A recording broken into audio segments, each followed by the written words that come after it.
Welcome to Recovering Addict. I'm LT and I'm an alcoholic addict. I'm Felice. Did you guys like that quick smile when I seen we were live? Cheese.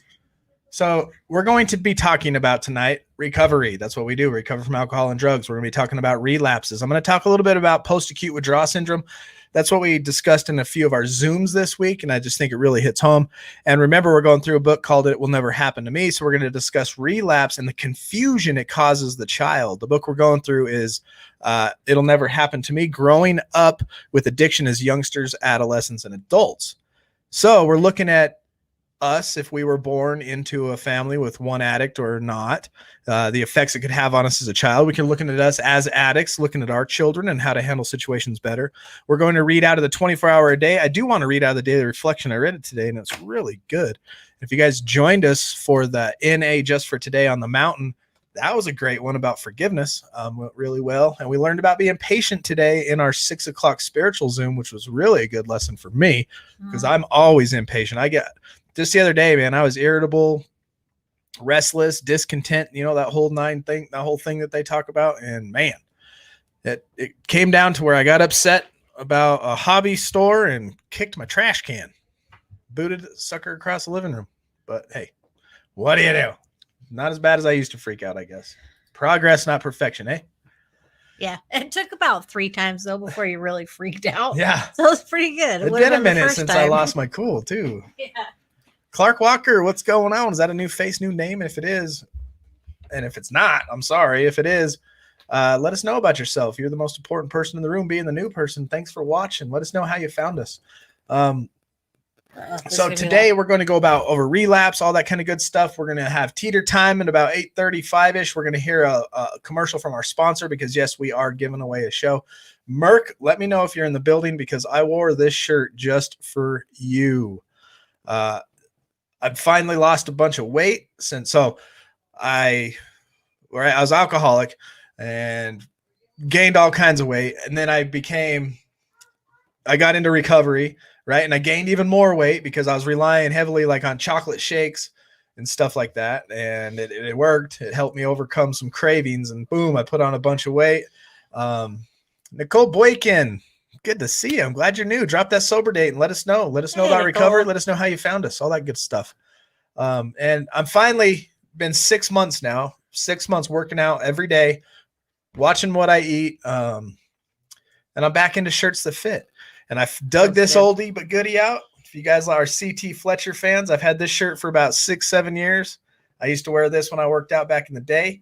And yeah, CT Fletcher, baby. I wore this for you, Merc, so you better be watching. Iron Addicts. Nicole said 14 days. Oh, yes. Freaking 14 days. That's 2 weeks. That means you have let that chemical out of your body. So this is going to be a good episode for you because I really wanted to start talking about post-acute withdrawal. Wish I can relate. Yeah. Oh, and if you're on Facebook watching this and you're wondering, why did he create a Facebook page, even this YouTube channel, for recovering alcoholics and addicts?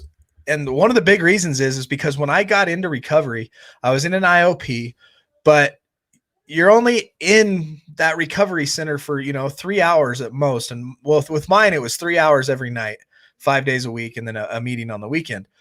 But, during the other parts of you like that, bro? Iron Addicts. What's up, Iron Addicts? You're at home, right? You still go through the cravings, the withdrawals. And I got onto Facebook and I was just like, recovery, whatever search, right? And I found a group, joined, and I didn't call sponsored. I didn't call anybody else. I just posted on there like, man, I'm struggling. I'm about to drink. And just instantly all the support I got on this Facebook group was like, and one of the things that just is really burnt into my mind was go get a milkshake, bro. And I was like, okay. I think I called Felice and she brought one home. She was on her way home from somewhere. And sure enough, man, that chocolate was the best chocolate milkshake I ever had. And then it cured the craving, and I leaned on that for a minute. It's okay for the first few months of your recovery, lean on things like that to help you through these withdrawals, Don't worry about your weight. Don't worry about getting overweight. Just worry about your mind. The physical will come later. Once you start growing mentally, you get stronger mentally. Then you're going to look around and say, okay, I can take on some exercise and some diet discipline now that I'm learning to get more, because you're learning discipline. You can't just do it all at once. In our 6 o'clock spiritual Zoom, we learned about being patient, and it all plays on all of that. You know what I'm saying? I like in the AA book, it even says to walk around with candy in your pocket. Yeah. Like even way back then, they're like, "Well, have some candy if you're having a craving." Yeah, because me, like in the early 2000s, I was a meth addict tweaker, right? I got a tattoo on my arm because when I went to jail, I was so dope sick. I woke up with my jail nickname being Sleepy. I thought it'd be cool to get a tattoo in jail of that. But then later in my 30s, I became a raging fifth the night alcoholic, and I was drinking black velvet whiskey, right? Sweet, sweet whiskey, tons of sugar in it. So to cut that out of me, I wasn't just going through alcohol withdrawals and the whole mental game with being drunk. I was withdrawing from sugar, like tons and tons of sugar. So I leaned on sugar for a while, and I leaned on it for a good 3, 4, 5 months, maybe even 6 months. And then I started going, okay, it's time to start working out. So I slowly rolled into working out. And that's when I joined up with SOAR and worked out with them every day and started changing how I ate. And now I continue on. Now I'm progressing even in fitness again. I'm back to where I was in my early 30s. Because before I started drinking, I was into fitness. Hence this CT Fletcher shirt. I got this shirt when I was probably like 34 years old. I even took a picture of this shirt, Merc. Took a picture of it and I sent it to CT Fletcher's messenger on Facebook, and he sent back, F yeah, Iron Addicts. So yeah. Me and CT Fletcher, we're pretty much like best friends. So I'll let Fleece say what's up to everybody in the chat. Michelle needed to hear this today. Awesome. Michelle. Love you, Michelle. All right, I'm going to the top. Hopefully I don't swipe wrong. And we got the winner tonight, John V. Good evening, good morning, good afternoon, wherever you may be. How are you? And welcome to another edition of Recovering Addict. Yes, welcome. Welcome, everybody. Teeter-ish, peekaboo. We see you, Teeter. What's up, Raylene? We've been praying for you, and you're in our thoughts and our prayers, and you know why. Jeanette, always lovely. What's up, Desmond? Love seeing you. G'day, mate. Love seeing you everywhere. Let's see. We got Kyle. Hello. Shout out to Tuesday on the Venture Forward talking about depression part 3, anxiety and addiction, plus an update on demo. Yeah, you're gonna have to go to John for that word. Maybe you could put like how to say it for reals in the definitions. But y'all tune into John Venture Forward on Tuesdays. Right here is all the stuff that you need to know. And he's going to be talking about depression. Do you experience depression and anxiety plus addiction and go with all that? Tune into John. The dude is very eloquent when he speaks, and he gets it across very well. Hashtag Team JV. What's up, Derek? Hashtag. Hey, Derek. What's up, brother? Marilyn, love you. What's up, Brittany? Allie, go to sleep. Allie. You're supposed to be sleeping. Sleep now. We better talk. Should we do some ASMR for Allie? ASMR for She has to wake up early tomorrow. Eliasha. Rahamal Dreyer. I seen him in here. He popped in. Your tag hath worked. Cool. Clark Walker. What's up, everyone? Yep. Copy trading in the house. Love That's cool. To see you. Hi, Sky. Love you. Hey, Petey. Thanks for the share squads. I seen those. Yeah. 11 months today. Dang. Ooh, good job, Petey. One more day. That's a year. Holy crap. It's been a year already. That's crazy. What's up, Mr. Victor? Man. What's up, Michelle? Represent Canada. Canada. Love it. And you, the newbie, I seen you. What's up, Felice? Linky, aka Link upstairs. Hi, Marie. What's up, Jenny? Yeah, Felice's army. Thanks, Jamie. She said 14 days. She can relate. Lish is in the house. What's up, Mad? What's up, Mad? Kyle's trying to hit the gym tomorrow. Yeah. See if the broken rib cooperates. Oh, those are awful. And then before you hit the gym, Kyle, look up what ISYMFS means because it's yours. Okay. Do it. Let's see. Keep going. Keeping it going.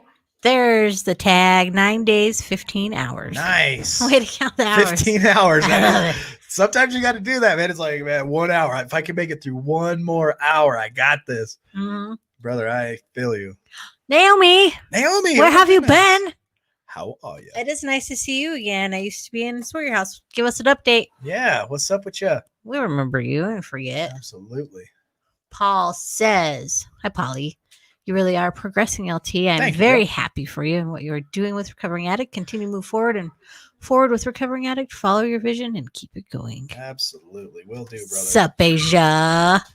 Asia in the house, my diva. I can see him. I can see him back there. He's backstage. I see him back there. Better be making enchiladas. Donuts. Thanks, Desmond. Clark Walker. Kind of new. Been sober since last Sunday. I found you last weekend and I'm getting back into recovery. Very cool. Glad you could be here. Please stay tuned. Join our Discord, Facebook, all the things. Back into recovery. That's good. I heard it's hard to like have a belly full of whiskey and a head full of AA, or a nose full of cocaine and a head full of NA.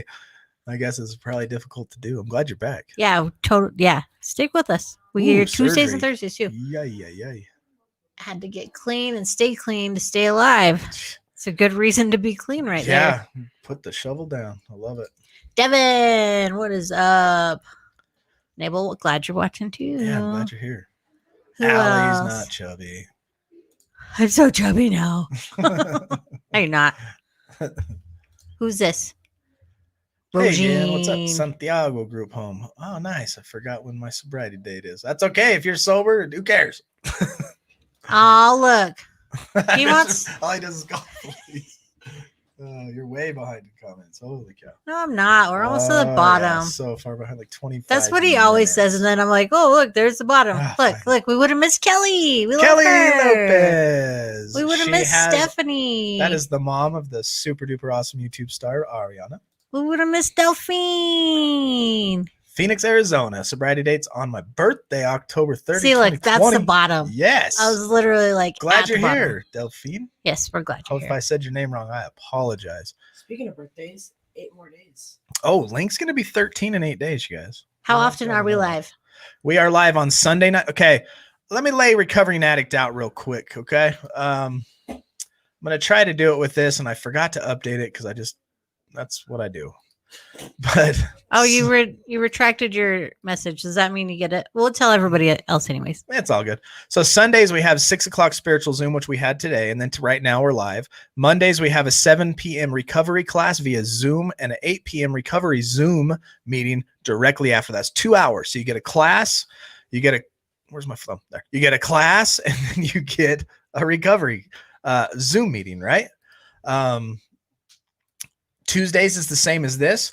You get an 8:00 live stream. And on Wednesday, we have the second part to that week for the 7:00 recovery class, which I'll define here in a second, followed by the recovery Zoom meeting. All this is via Zoom. Thursdays, we go live at 8. And Fridays at 8 p.m. we have a recovery Zoom. Saturdays I take off. I figured I need to start taking one day off a week. But our recovery class is on Monday and Wednesdays at 7:00. This Monday, tomorrow at 7 will be step 3. I'm covering step 3. Basically what I'm doing is teaching you what you're going to learn in a rehab. It's a fire hose of information. Do not use this to use this as information to gather to help and assist your recovery. But to get deep into it, work with your sponsor and a group, right? But it's a fire hose. I cover one step every time we go. We've already been through step 1 and step 2. We're going to cover step 3. Look at I believe we're going through a little bit of post-acute withdrawal syndrome, which I'm going to hit on tonight.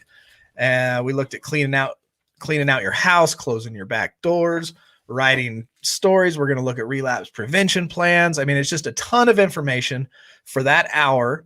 We discuss a little bit. I teach you kind of what it looks like to process. We don't really process much because we're not, we're just here for information. We just give information away.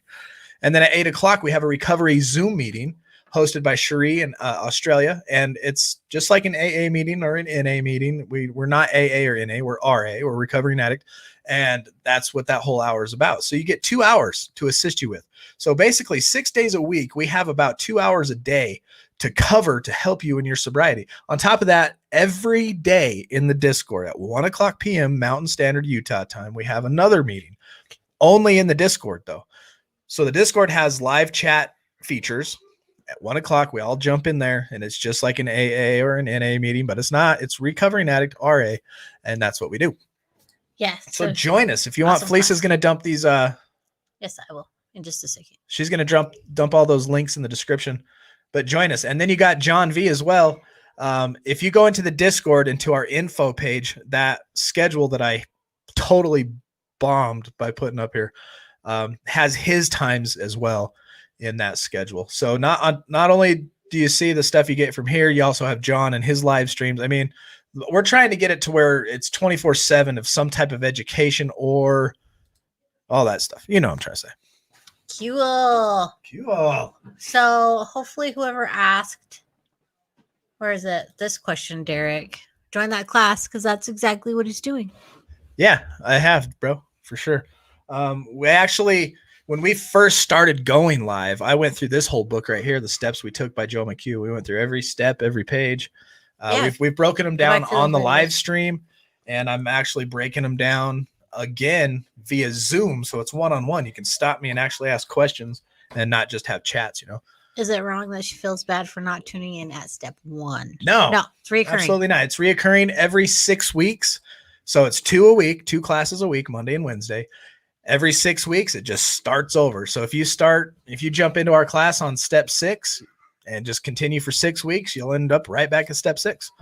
And I'm just going to keep adding to it and building to it till it's perfected. And then I'll really start pitching it, you know?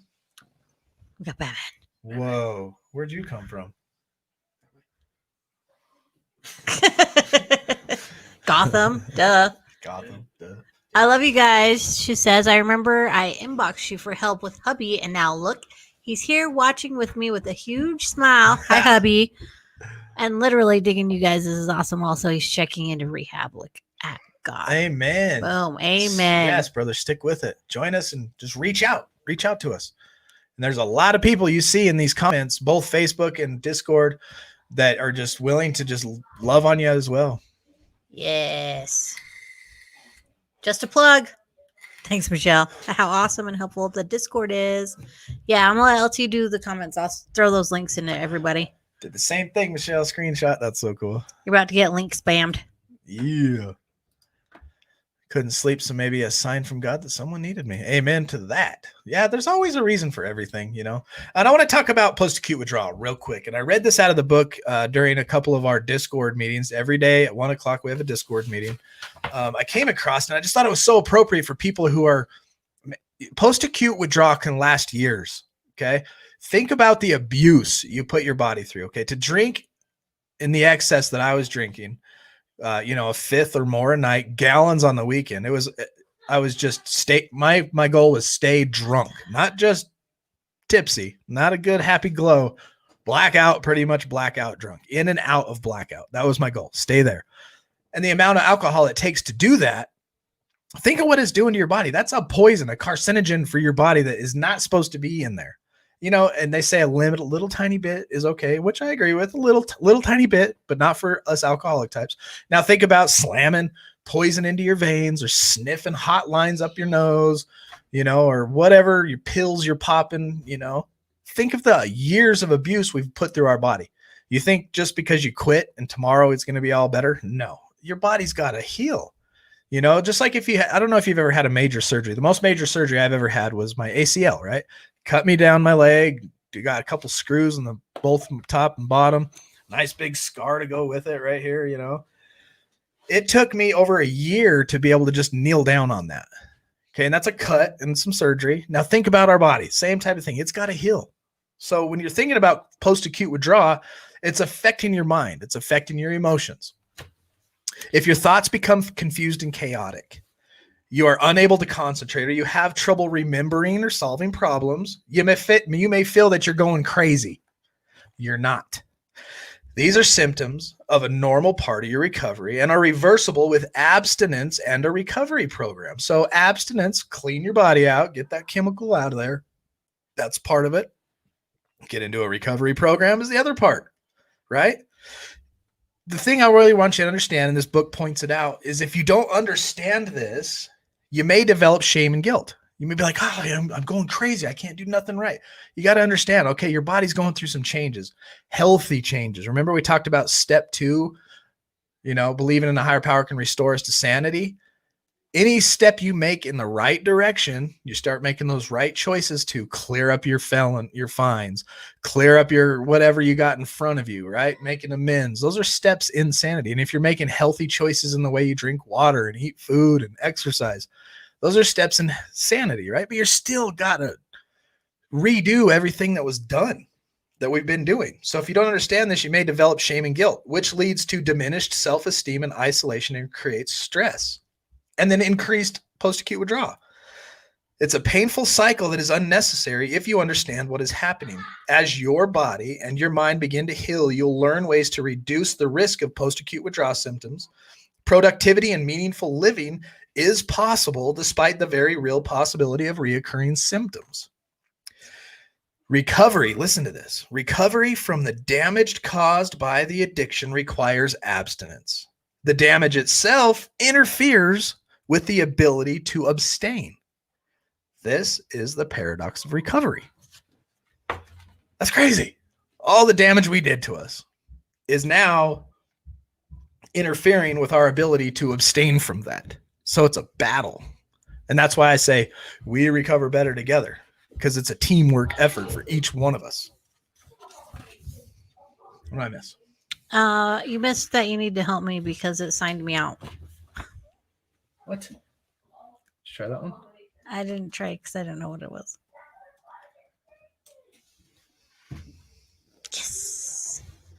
Now I will link spam you.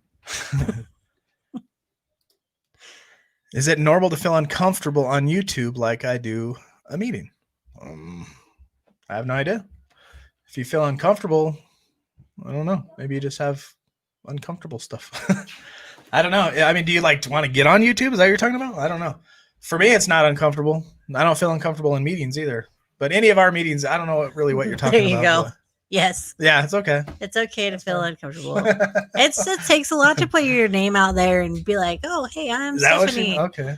Yeah, it can be uncomfortable, and then you get used to it, and you get more comfortable. Teeter, I'm not fired. Yeah. Not my fault. You did. Not only are you trying, you actually did. Stephanie, look at your comfort zone too. So you're staying inside your comfort zone, and to come out in a meeting and say something is stepping outside of your comfort zone. Getting on YouTube and making a comment and not just watching from the digital bushes, right, is stepping out of your comfort zone. But each time you step out of that comfort zone, your comfort zone increases in size just a little bit. So you step out again and it gets a little bigger and a little easier. So you're taking the right steps. The fact that you got on there and said that, I mean, is amazing. And I get it. Life is, for all of us together, we're all experiencing the same chaos right now with the lockdowns and everything that's going on politically and everything in the world that's happening. Everybody's going through it. Even the people that don't use and drink, they're going through it too. The benefit of recovery is we got the tools, right? We got the tools to understand one day at a time, 24 hours a day. Understanding, pick up the phone and reach out. Don't isolate. Get involved in a community and recover together.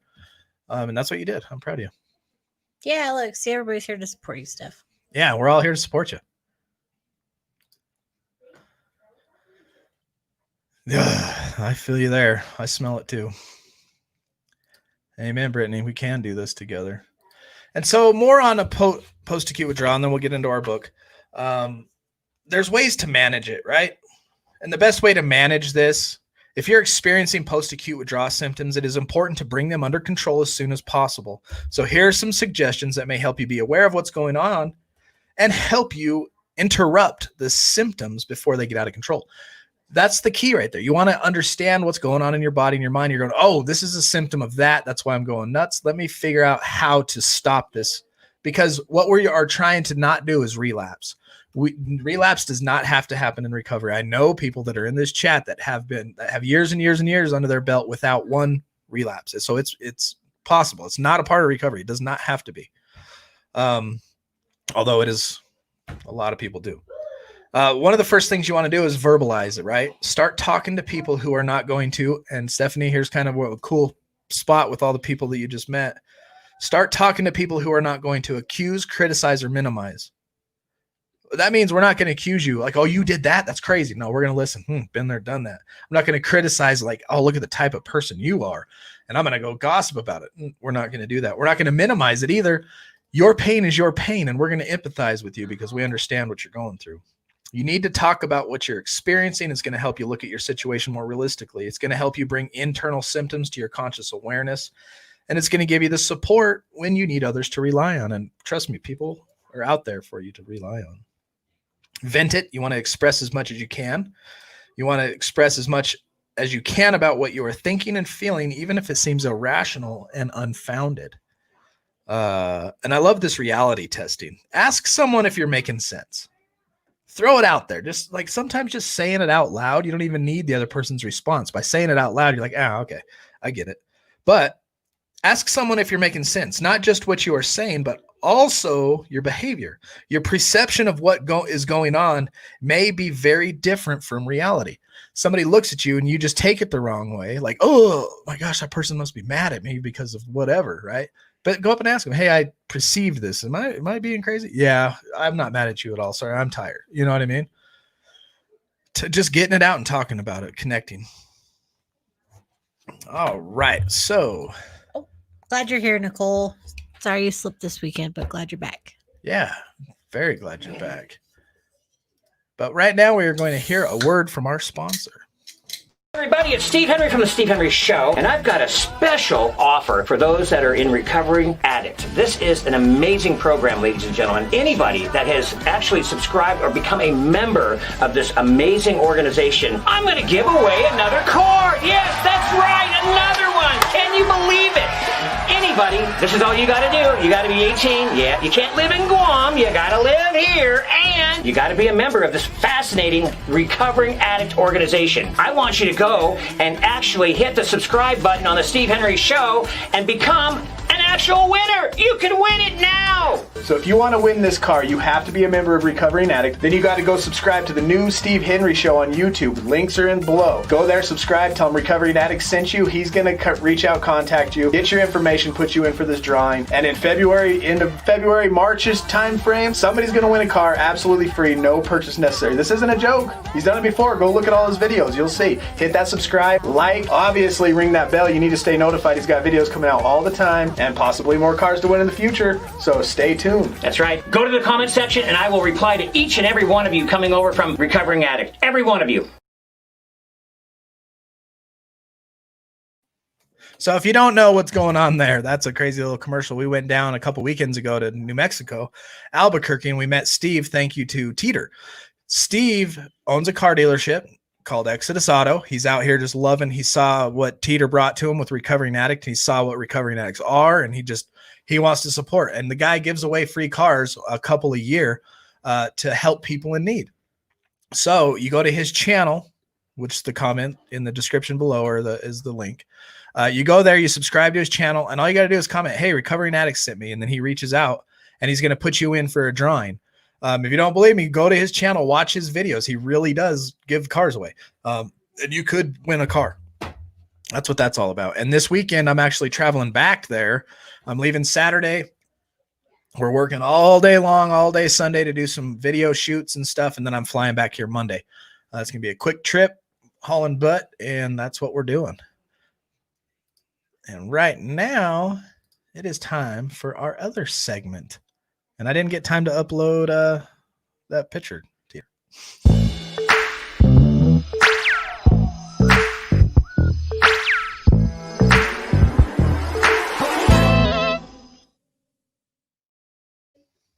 Oh, real quick. Sorry, Teeter, to cut you off. But if you saw the picture with everybody's name on it, Steve's looking for a little more information from you. Right across the bottom and tracking across the screen here, you'll see Exodus Auto Sales at gmail.com. Reach out to him that way as well to get more. Make sure you're in for this drawing. But right now it is Teeter time, and he's got about 5-10 minutes to share a story. And what did you bring to the table today, brother? Hey, look at us on there in the background. Hello. We're actually over here at Sean's house. So you guys remember Sean from New Mexico? Yeah. We are practicing our enchilada cook-off for the next time you guys come down to New Mexico. Yeah. That way we're real ready for some good enchiladas there. Hello, Michelle. I see you. And also, tonight I have a special guest on Teeter Time. So I'm going to disappear for a while. And I'm going to let my friend Michael, he is one of our members of NMRA chapter, one of our first members, thank you very much, share his story. Oh, and Felice, by the way, I have donuts.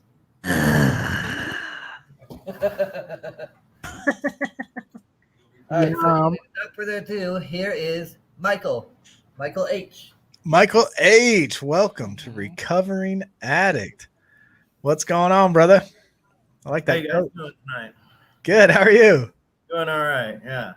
All right. So my name's Mike. I'm definitely an addict, yeah, and in recovery. So, Hi, Mom. I don't know, man. My story is really long, and I don't know if you guys want to hear this whole story. But talk about Give us it in a nutshell, and we'll interview you a little bit, and then if you want, we can set up. If you want to tell your story, we'll set up a whole hour for you, bro.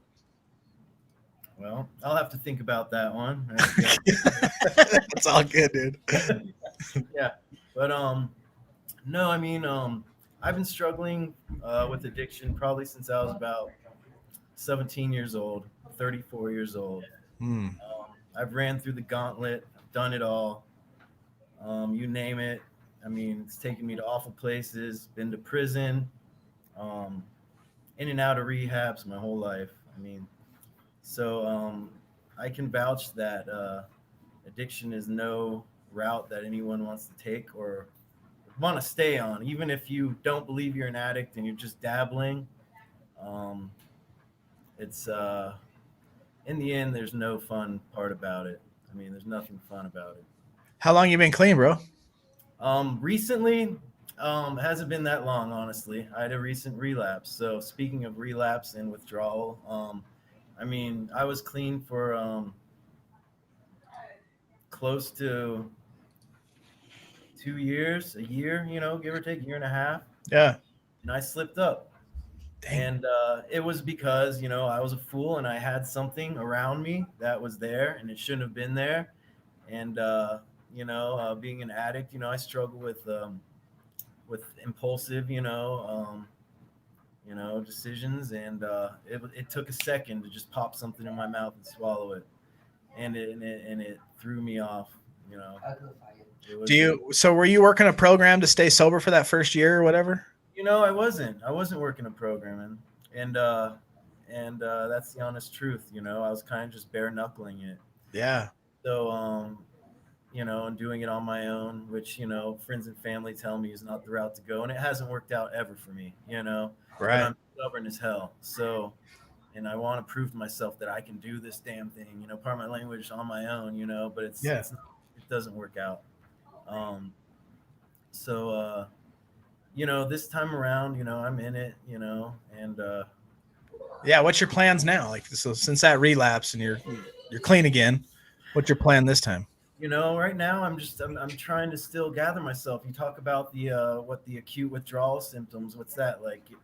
Getting our chemicals back and balancing out and trying to figure out where we stand again, you know, standing up straight. Yeah. I mean, that's where I am right now.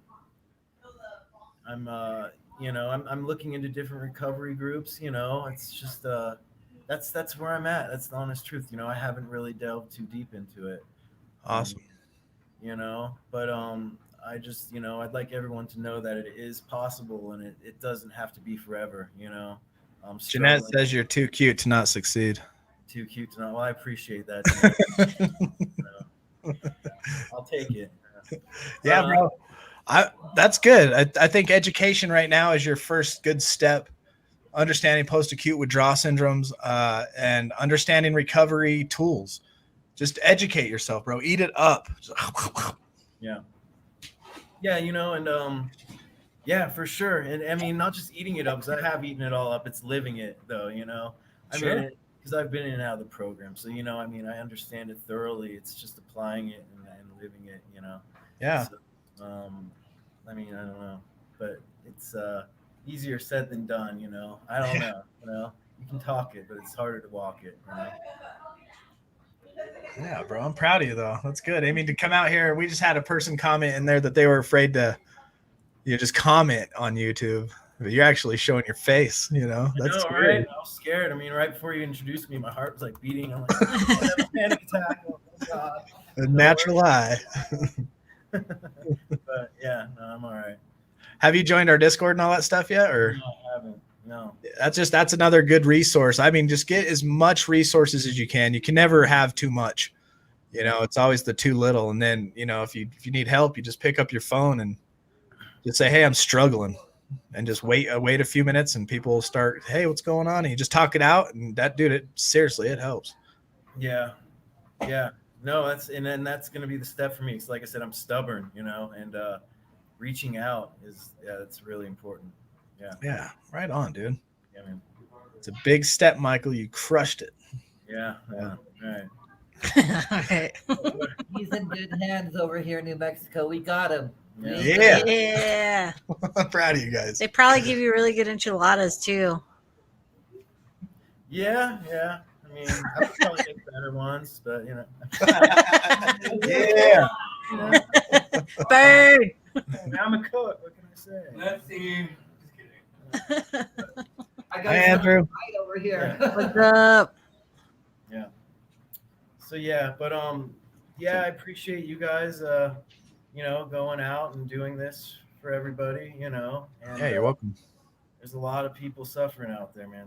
And I know that for sure. It's I think the world's getting sicker than ever, and like we need people out here that are like willing to put themselves out on the line, to help others. Amen to that. Yeah. So Cool. Right on, brother. We'll have to have you back on if you ever get the courage to share your whole story. yeah, More than welcome. We'll I'll write it schedule that down. up. It's a long one. Michael frickin' Teeter. How That's are you? Michael H, by the way. What's Michael that? Michael H. Michael H. Michael H. Hi, Andrew. And that's Asia. Des wants to know where them donuts are.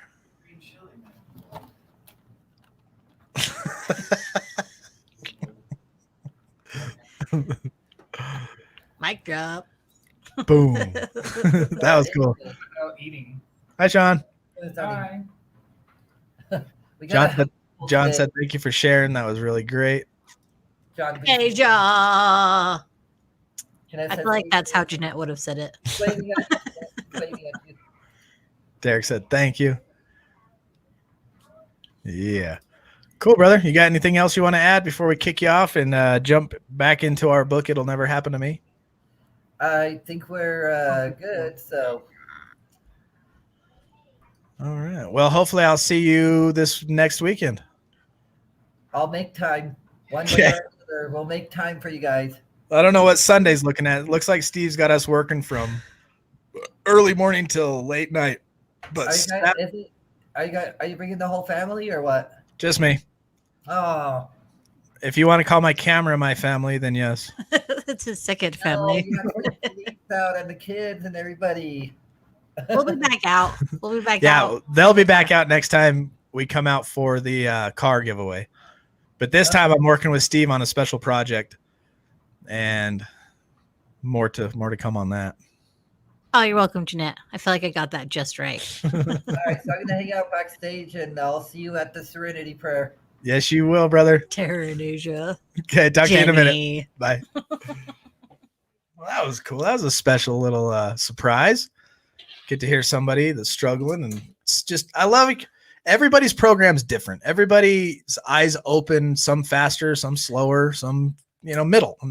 Everybody, like I said, everybody's different, and I love seeing people and where they're at in their recovery and how it's opening up to them, and all the stuff that goes along with that. Because everybody's different. Everybody's The mysterious alley walks by. I can't sleep. You want to come say hi? No. Come say hi. I'm going to bed. That's what she said like 4 hours ago. Okay, we're going through a book called It'll Never Happen to Me. We're just about finished with this bad boy. We're on page 148.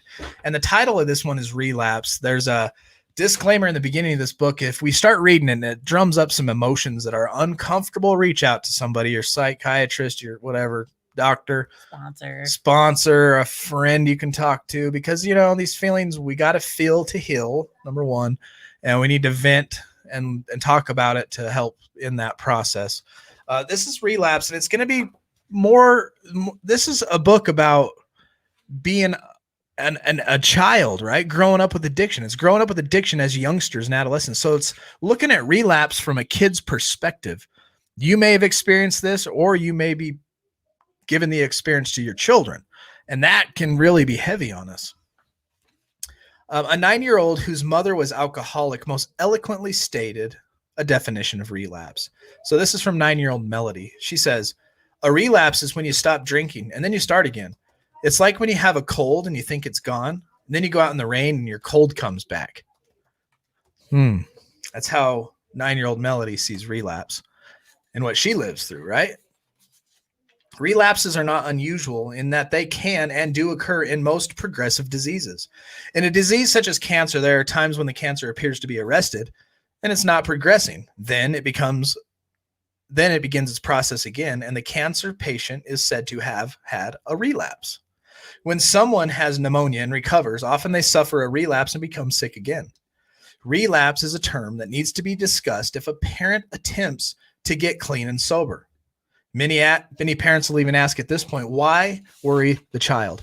So that's basically telling us, look, a part of our, if you want to claim, this book says addiction is a disease. Wherever you stand on either side of the aisle, it's something. However you want to explain this to your child, have them understand, after we've already drug them through the mud, right, that, look, relapse is possible, and talk to them about it so that they understand. Keeping your children informed about where you're at in the recovery process helps them recover as well. And that's what she's getting at here through these paragraphs. That's cool. I just had to reach out to my sponsor and use what we just read in the spiritual Zoom with my daughter. I don't know what I would do without this community. Awesome, Lish. I love you. Yeah, that was a good one. And Jim, I love that nugget you pulled out of there. That was so good. Love it. So why worry the child, right? The reality is the child is already worried, she says. The child's worries are validated and less overwhelming if the concern is discussed. Why would I worry my child with this? I love that. The child's already worried. Talk to them about it, and informing them is good. It helps them validate, and less overwhelming if that concern is discussed. It's less overwhelming. However, family members need to go about their daily activities without being preoccupied with the possibility of relapse. In discussing relapse, it is necessary for children to understand they don't cause relapses. Your kids don't cause the relapse. And us and our parents, we didn't cause the relapse. I had an addicted, my dad, he's still. Even if it appears that the 16-year-old son's wrecking the family car precipitated dad's relapse, dad must learn to cope with such problems and uncomfortable feelings without reaching for his drugs. Children are smarter and more aware than we realize. Keep them informed. Amen to that. Truth. Watching this, I'm realizing I have an addiction to Benadryl. Does that help you sleep? Is that what the Benadryl addiction is?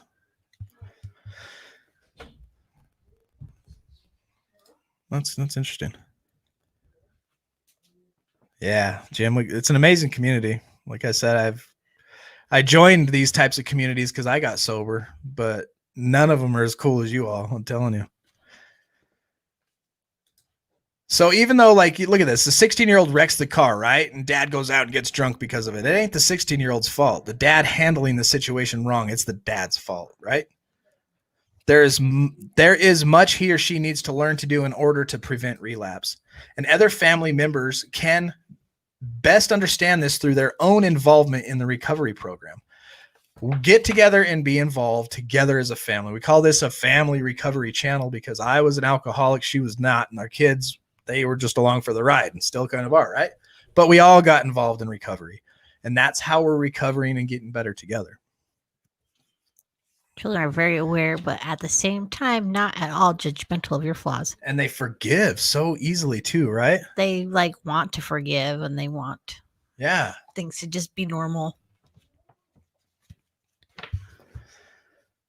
So these basic concepts can also be applied to other addictive disorders. Addictions, whether to substances or behaviors, have identifiable symptoms and stages, and the addict's experience a denial system demonstrates personality changes. The family learns ways to enable the behavior, right? Relapse is common in the recovery process, and the child is not at fault nor responsible for the recovery. The child's not responsible for your recovery and is not responsible for your relapses. That's right. Kid's not the parent. Now, here's a little by Renee, age 16. She writes this pretty heart-touching. She always puts these children's perspective. You know, being a doctor, she's done that stuff, right? So she's got this little letter from this girl. She was 16. It's called My Daddy. I woke up one morning and he was gone. He was gone, my daddy. It's a little poem. Now I'm going to cry. Jeez.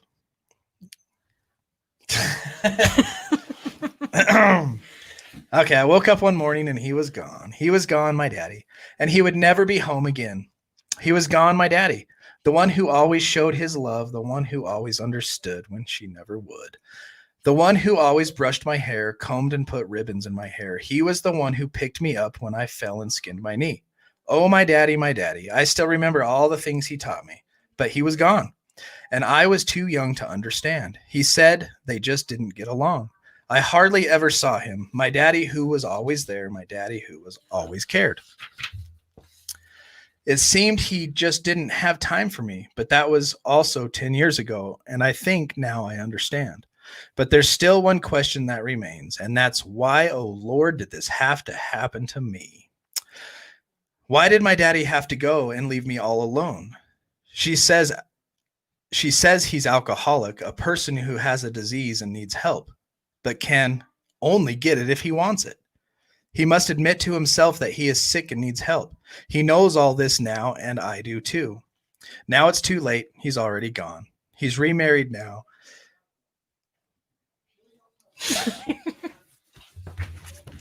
I don't know why this one touches me so much. He's remarried now, and he has a new little princess. You want to finish it? Stop. Who he brushes, combs, and puts ribbons in her hair. But Lord, this is so unfair. He is my daddy and he needs help. But I feel so helpless, Lord, because it seems he still doesn't have time for me. I love my daddy, whom I hardly ever see. You started this. And even more when I think about it, how much he must love me, my daddy. Jeez. What is that now? That was a tough one. Oh, it's sad. It is sad. Just the trouble we put our kids through. You know, that's what I do when I see. When I read this stuff, I think about, it's weird because I think about it like the way I was raised in my addicted family, and you know, all the chaos, and I'm no different than nobody else. I lived through a divorce, one parent who's addicted, one parent who's responsible. But where it gets me is where I freaking look down at my kids, you know, all four of them. And thanks, Relin. Air hugs. Real hugs. Thanks, bud. Aw.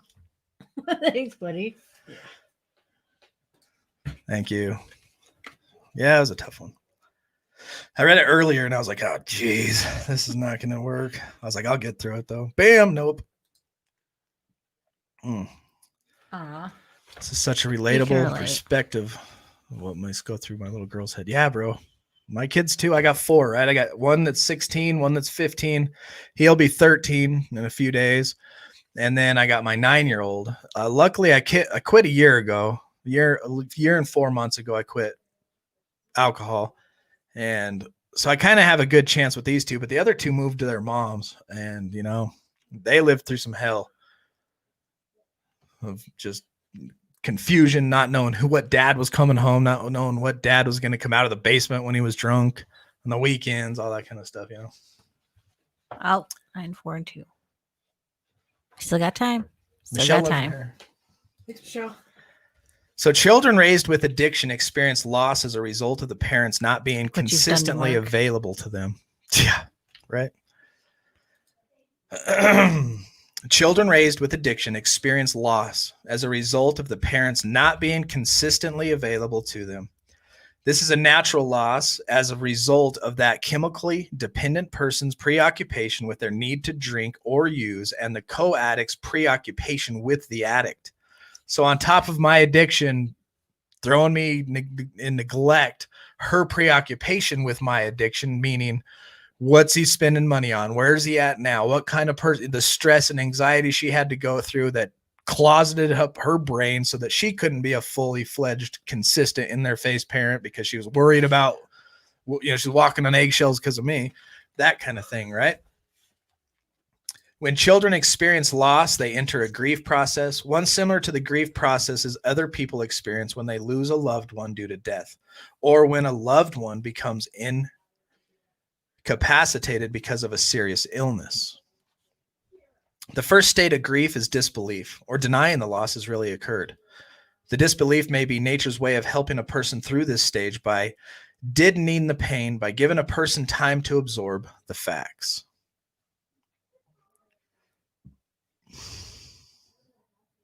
Unfortunately, with chemical dependency, this grief process is much slower, occurring over a much longer time and is a much more subtle way. As a result, family members are often in a state of disbelief for a lengthy time. With addiction, what? Desmond said, many years to get my daughter to trust me again. She is my strength. And she's beautiful. I seen her. With addiction, as time passes, the truth becomes more evident. The family begins to experience the terror of the reality of a loved one is an addict. Usually the next emotion following the terror is anger. If you, the addict, really love me, how can you be like this? The family members often feel guilt. Each family member believes that in some way they are responsible. A son believes, maybe if I hadn't talked back, Dad wouldn't drink so much or be so angry all the time. A wife believes, if I were a better wife, my husband wouldn't be sick. A husband believes, maybe if I had been home more. Bargaining is practiced by the family members when the illicit promises from the drinker to control or stop the drinking. At other times, bargaining is self-imposed. If I behave this way, maybe mom will respond another way. For many children, the bargaining is through prayer. Please, God, keep my mom and dad together. Don't let them fight so much. I promise I'll be really good. Finally, family members feel desperation and despair. They each feel alone with their problems. They feel all these terrible things are unique in their lives, that no one else could possibly understand their pain. They despair that there are no answers or solutions to the guilt they carry. This process and these feelings are common to all persons affected by the addiction. Families that try to run away from their feelings suffer longer. Often they never recover from the grief, and it becomes a long-lasting depression. Families who face loss and the related feelings become stronger and will be able to begin growing, living full and satisfying lives. Touching home. Yeah.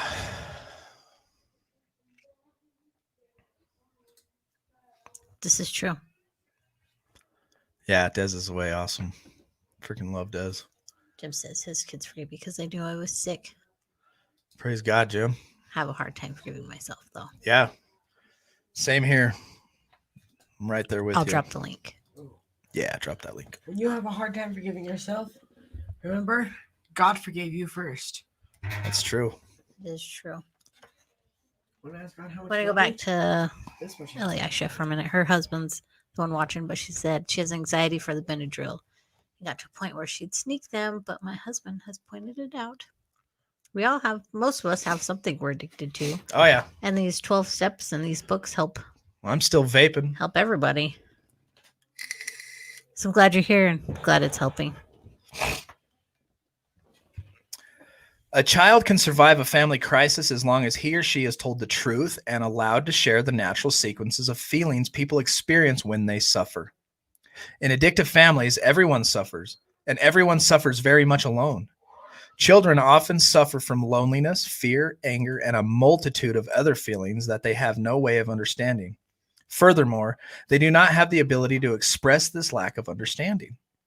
Although the child may receive help to understand addiction, intellectual understanding will not erase the multitude of intense feelings that they experience. Children can understand and feel at the same time. It is important for someone to explain that his or her feelings are perfectly normal. Children need to be able to say, I was so embarrassed. I know she is sick, but she still embarrasses me and it hurts. Or, I'm sad because my mom is like she is, but I am also really angry and I don't understand why she won't go for help. All of these feelings are valid. They need to know others will validate and listen to their feelings. The non-addicted parent, along with outside resources, can fill the necessary validating role. Polly says, I saw firsthand what cigarettes could do to a person. I still smoke cigarettes heavily on a daily basis. How crazy is that? I Right? saw my father die in the last few years of his life was horrible. Derek, when my mom found out I am an addict, she said, where did I go wrong? And was so in my head and disease. I said, if you were a lawyer or a doctor, I would not be an addict. Eee. I put the link. Yes, I did drop the link. Drop it again. I can do it. Well, I just did like 2 seconds ago. Right. I'll do it again. That same comment. Oh, sorry. Here comes the link. Sorry, your Android isn't liking that link. I don't know why. I'll try one more link just in case. Yeah. Sometimes. Let me edit this one so that it never expires either. So you can copy and paste it and put it somewhere. Generate a new link, copy. All right, let's try this.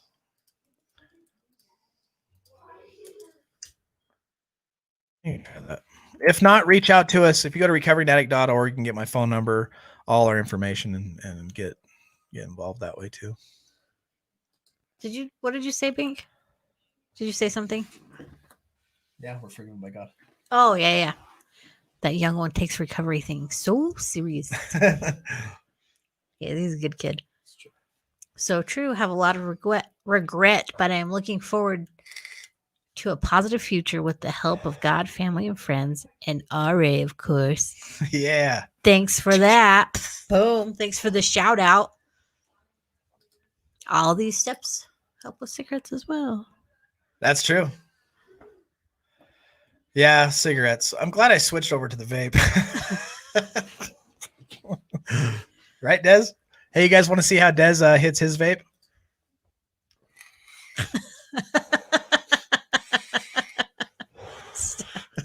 Sorry, Des. I couldn't resist. He's like, I can see it right now. He's like, bloody hell.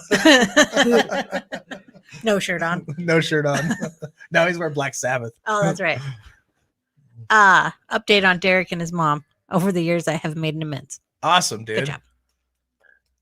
That's good. Hey, what's up, Jerry? Where you been? Jerry! He's making dance videos in his car. Guaranteed. Probably. Never once thought I see them all. I would ever experience addiction in my life. It's just called it would never happen to me.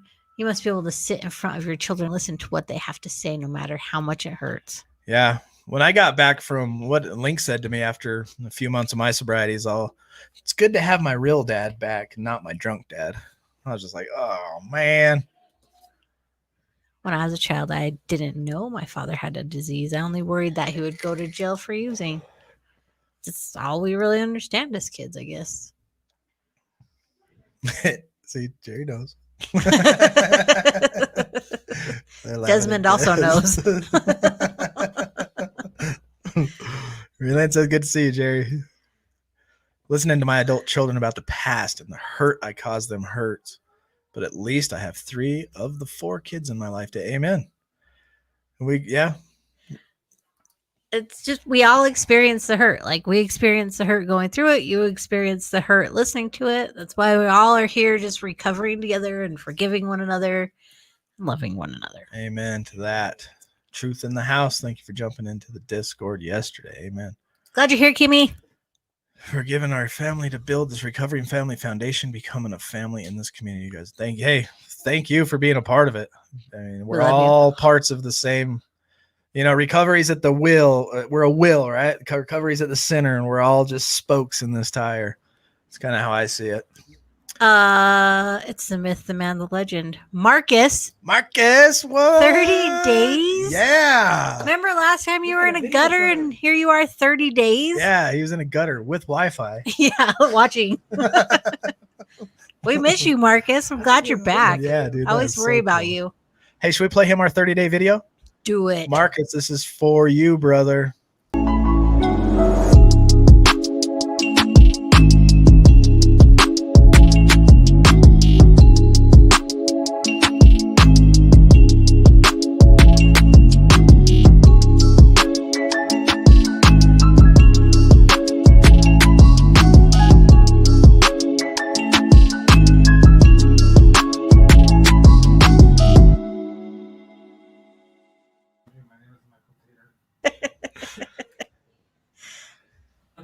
Don't do this, stories for years to come.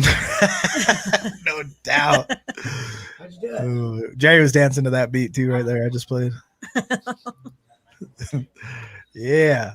Great job, Marcus, from John. Congratulations. All right, Alicia, have a good night. And we are going to say the Serenity Prayer. I'm going to mute myself. Michael, you guys want to say it from New Mexico? Let's do it. All right, I'll let you guys say it. Come on. You're coming on here with me. All right. All right, here we go. God, grant me the serenity to accept the things I cannot change, the courage to change the things I can, and the wisdom to know the difference. Woo, woo. There we go. Hey, Matt, thank you for coming on. Or Mike, thanks, bro.